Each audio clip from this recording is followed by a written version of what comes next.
रही कुइया तरी हरा हरी दूब हो।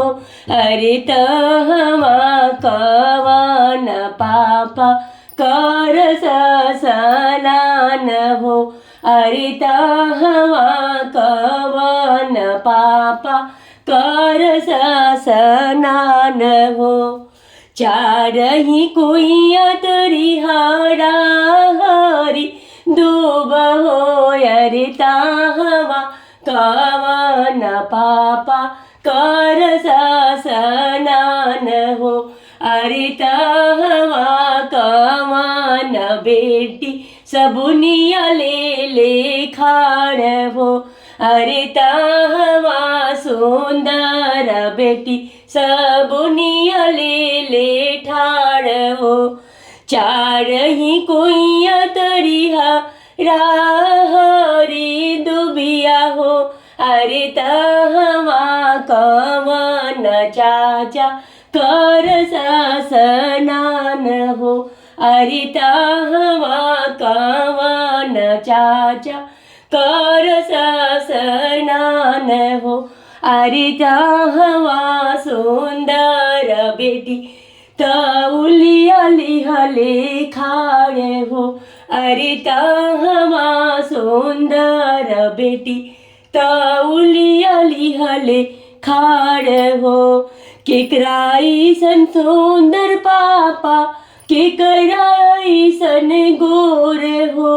अरे केकराई सन ज्ञानी पापा खोजनी बर हमारे हो। केकराई सन सुंदर चाचा केकराई सन ग्योर हो। अरे केकराई सन ज्ञानी चाचा खोजले बार दामाद हो। अरे केकराई सन ज्ञानी चाचा खोजले बार दामाद हो।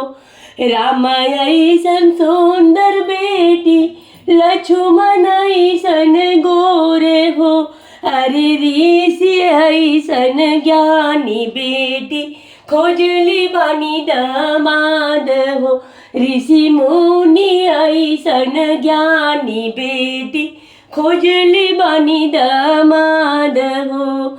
चारों ही कुइया तरी हरा हरी दूब हो।